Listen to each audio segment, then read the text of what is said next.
let's start this conversation. Alex, it's such a Sure. pleasure to chat with you. I've been listening to Franz Ferdinand since the beginning.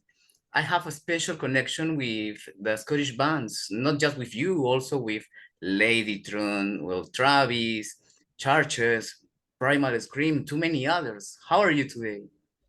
I'm really good, and that's nice to hear because, I think there's so many great bands that have come out of Scotland over the years, and to think that you're over there in Lima, like enjoying those bands from Glasgow and other parts of Scotland, that makes me feel really happy. I love that. That's cool. Great, and we are also happy to have you here again in a few days.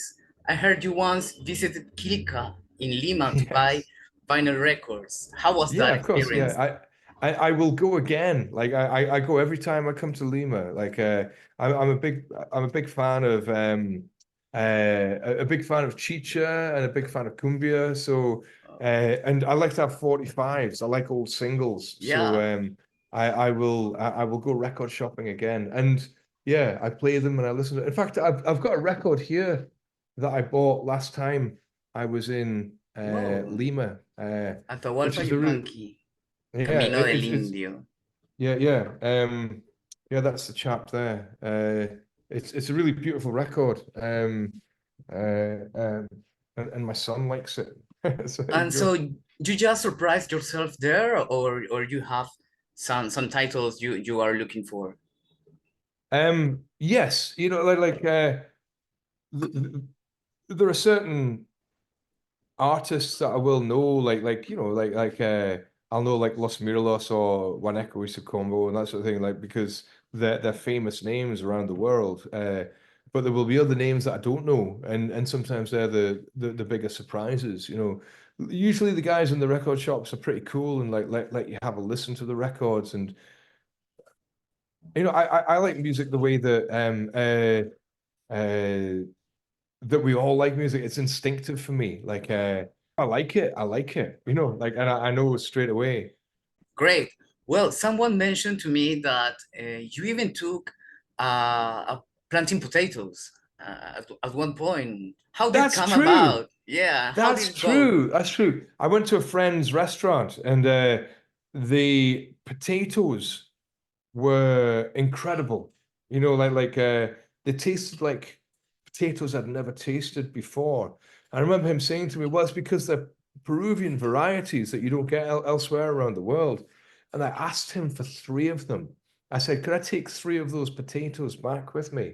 And I took them back and I grew them in my garden in Scotland. And Oh, I still eat the descendants of those potatoes now.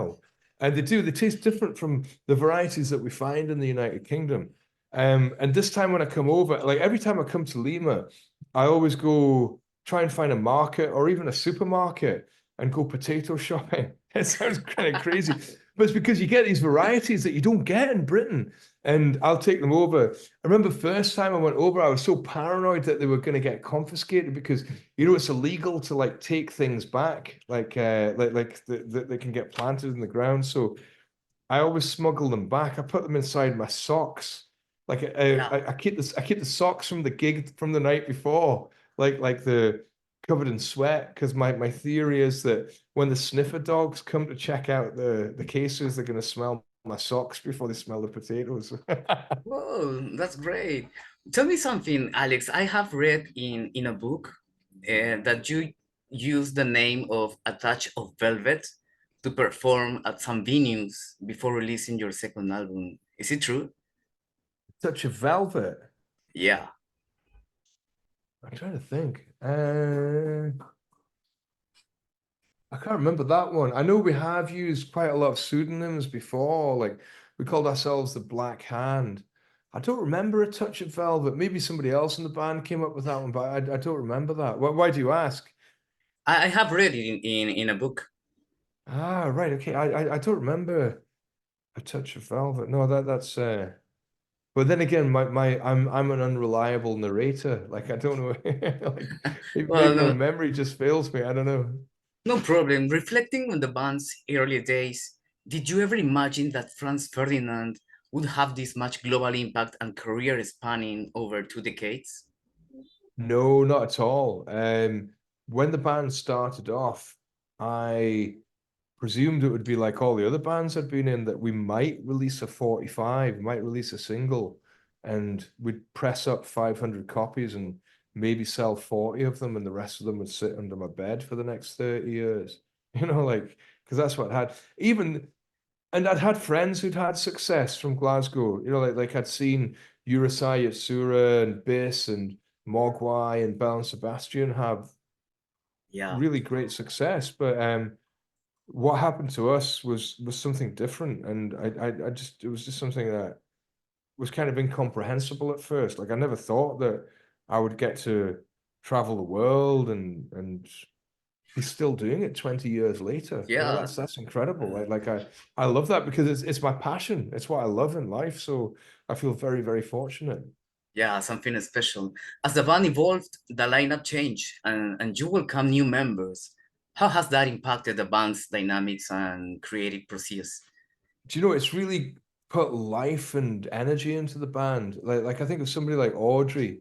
Audrey's Audrey joined that band because after Paul didn't want to tour anymore, we wanted to find the best drummer, and we wanted to find the best drummer in Glasgow because Yeah, we're a she's Glasgow great. band, you know, like and she's amazing, and we all knew that she was the best drummer in Glasgow, and we phoned her up that morning, and she came down and started playing with us that afternoon, and I'm very fortunate. Like same with Dino and Julian as well. They're amazing musicians and amazing people, and when you're in a band, it's a bit like being in a gang. You're all looking out for each other, and you've all got a common identity, and you all care for each other, you look out for each other, but you also like hanging out. You like each other's company. And you get to a point, like what I love about a band, it's what makes you different from a solo artist is you get this character which develops when you play together, and it's like something where you become one organism.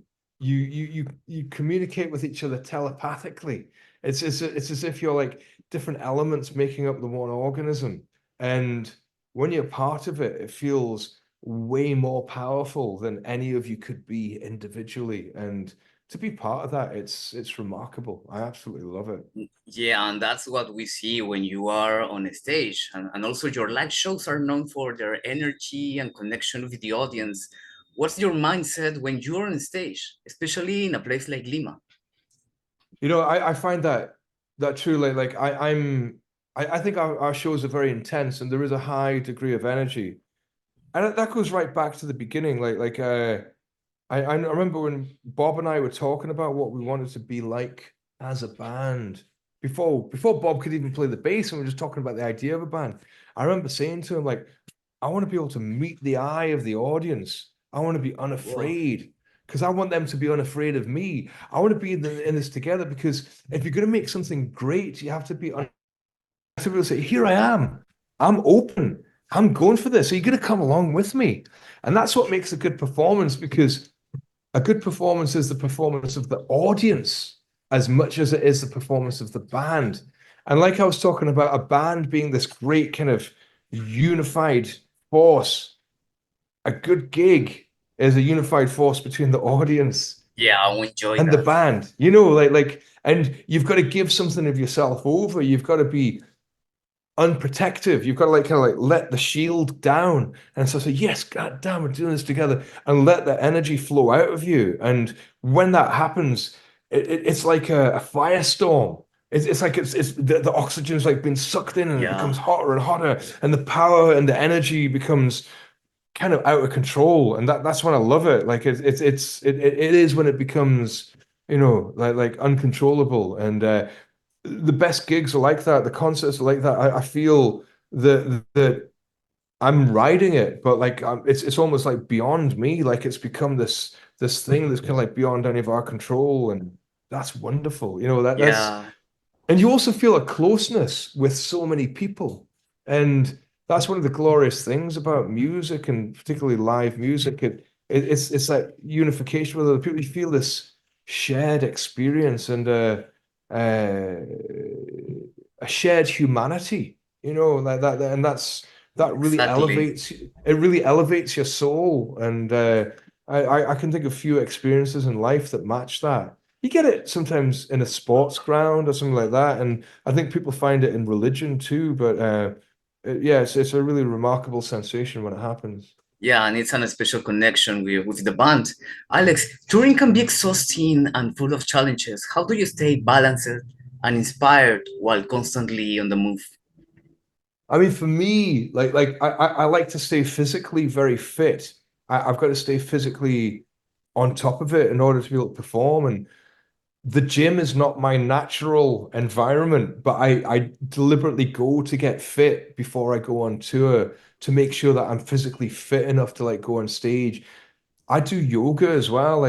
Before I go on stage, 2 hours before a gig, I'm just getting ready and clearing my mind so that I'm not thinking about anything other than going on stage. And but at the same time, you've got to enjoy life. And I still enjoy people's company and I enjoy a drink.